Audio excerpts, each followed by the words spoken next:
Assalamualaikum warahmatullahi wabarakatuh. Perkenalkan, nama saya Ari Rizwandi dari semester 3B. Di sini saya akan mereview kembali jurnal, di mana untuk memenuhi tugas hukum administrasi negara yang diampu oleh dosen Bapak Dr. Haji Didi Mulyadi SMH dan juga asistennya Bapak Dr. Emrendi Aridayandi SMH. Itu jurnal yang berjudul Perkembangan dan Urgensi Instrumen Hukum Administrasi Pasca Penetapan Undang-Undang Nomor 2 Tahun 2020 pada masa pandemi COVID-19. Perkembangan dan urgensi hukum administrasi sebagai alternatif kebijakan hukum dalam masa pandemi COVID-19.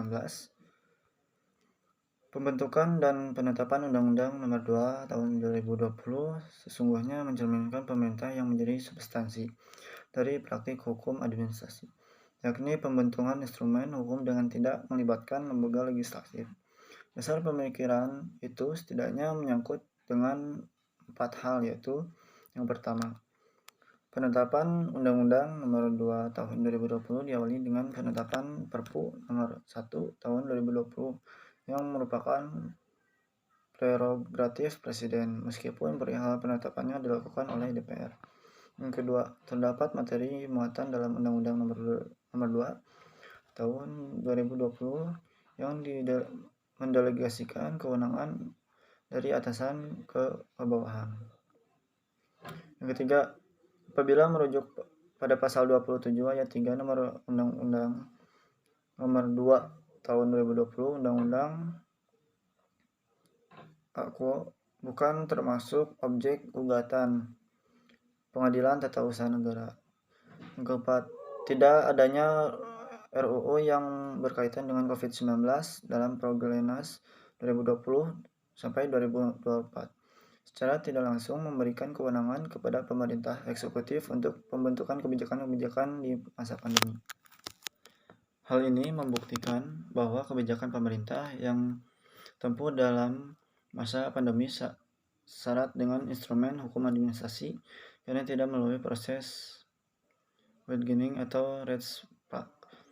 Walaupun dibentuk dalam keadaan mendesak, namun perlu diakui bahwa dari segi formil pembentukan dan penetapan Undang-Undang Nomor 2 Tahun 2020 pada dasarnya cukup memadai. Manakala tinjauan dari Undang-Undang Nomor 15 Tahun 2019, pengesahan Undang-Undang Nomor 2 Tahun 2020 yang diawali oleh Perpu juga telah mencerminkan putusan Mahkamah Konstitusi Nomor 138/PUU strip 7/2009.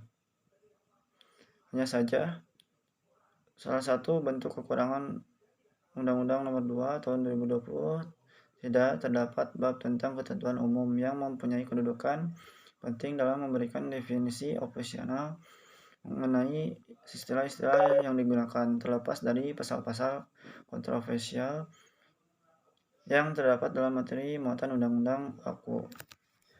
Adapun beberapa faktor yang mendukung pelaksanaan kebijakan negara di era pandemi COVID-19 dengan menggunakan instrumen hukum administrasi. Yang pertama itu, hukum administrasi merupakan suatu sistem yang relevan dengan bentuk susunan negara kesatuan dengan sistem pemerintahan presidensial. Yang kedua itu, instrumen hukum administrasi relatif lebih efisien. Dan yang ketiga, penerapan instrumen hukum administrasi lebih fleksibel karena dapat dibentuk tanpa didahului oleh atribusi undang-undang. Yang keempat, pemberian perlindungan hukum yang lebih cepat.